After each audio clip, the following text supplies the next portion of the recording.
वक्रतुण्ड महाकाय सूर्यकोटिसमप्रभ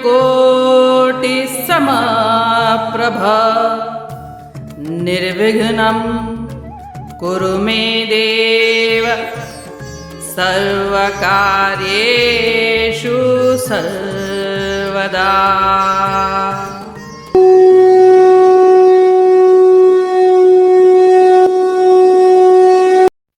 अध्याय 4 श्लोक 33।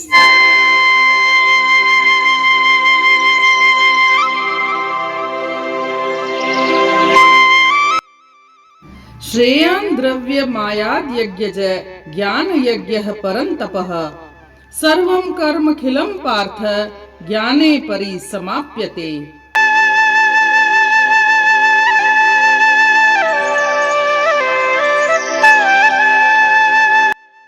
हे शत्रुओं का दमन करने वाले, ज्ञान पूर्वक किया गया यज्ञ किसी भी यांत्रिक भौतिक यज्ञ से श्रेष्ठ है।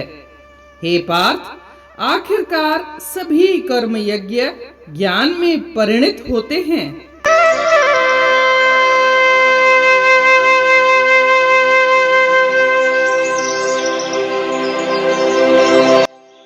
जैसा कि हम जानते हैं, श्री कृष्ण भगवान ने श्लोक 24 से लेकर के श्लोक 30 तक 12 प्रकार के यज्ञ बताए हैं। इन सभी यज्ञों में द्रव्यों और कर्मों की आवश्यकता होती है, इसलिए ये सब यज्ञ द्रव्यमय यज्ञ कहलाते हैं। ये सभी यज्ञ कर्मजन्य हैं, परंतु इस श्लोक में भगवान कहते हैं कि संपूर्ण कर्म ज्ञान यज्ञ में परिसमाप्त हो जाते हैं, अर्थात ज्ञान यज्ञ कर्मजन्य नहीं है, प्रत्युत विवेक और विचारजन्य है, कंसेप्चुअल है। जब कोई व्यक्ति ज्ञान प्राप्ति के लिए गुरु के पास जाता है तो वह कर्म और पदार्थों से ऊंचा उठ जाता है और कर्म और पदार्थ उसके लक्ष्य नहीं रहते। उसका लक्ष्य रहता है तात्विक ज्ञान प्राप्त करना, और यही संपूर्ण कर्म और पदार्थ यहाँ ज्ञान में समाप्त हो जाते हैं।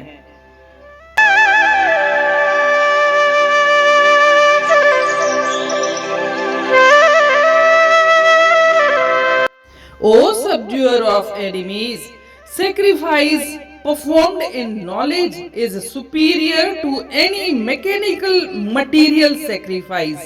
After all, O Partha, all sacrifices of work culminate in knowledge.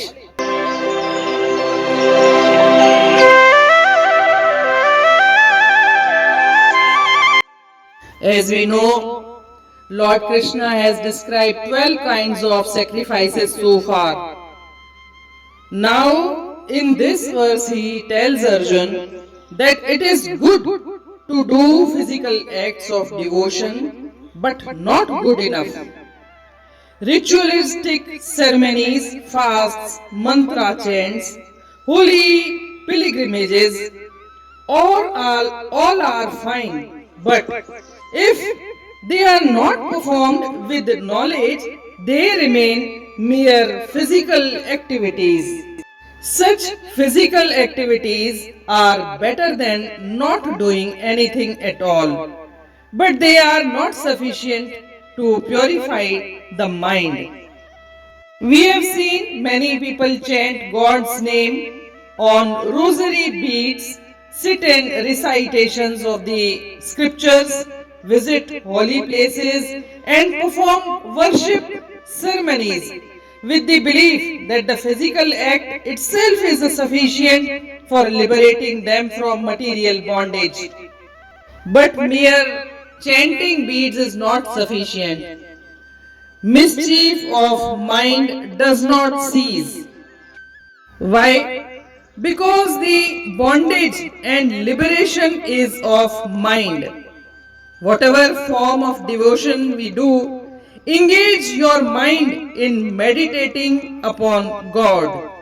So, in this verse, Lord Krishna describes knowledge as a sacrifice, and he says that knowledge is superior to any material sacrifice, because in knowledge sacrifice there is no need for material objects and actions.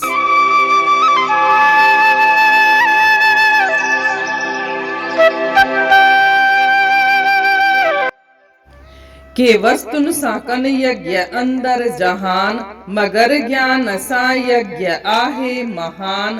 हे अर्जन, मगर तू इहा ॼाण ॼाण, त हर कर्म थोलीन थे ज्ञान साण।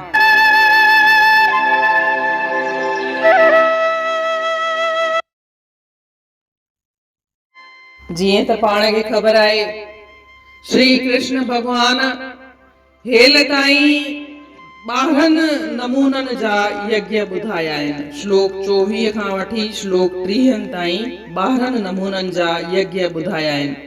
ऐं इन्हनि यज्ञनि में किन पदार्थनि जी घुर्बल हूंदी आहे, त किन कर्मनि जी बि घुर्बल हूंदी आहे।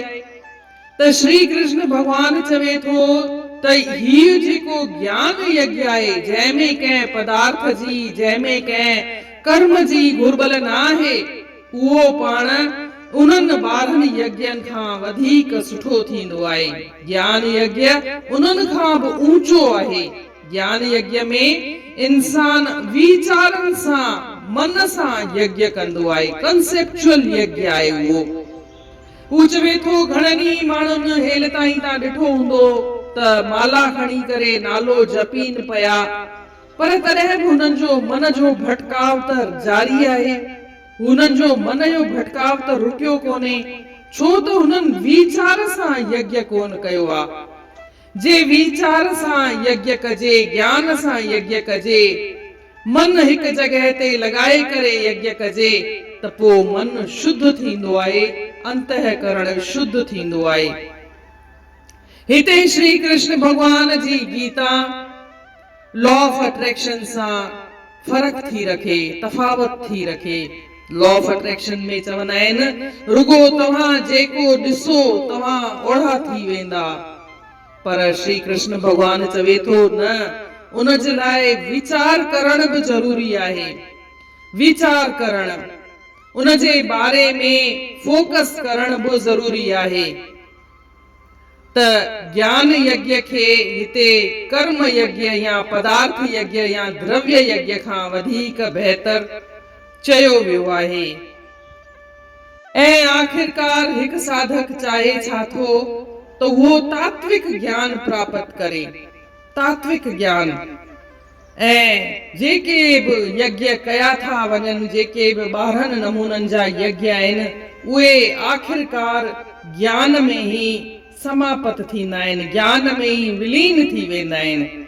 ज्ञान प्राप्त करण लाइ ई कबा आहिनि। इन रीत अध्याय 4 जे श्लोक 33 जो अर्थ पूर्ण थियो।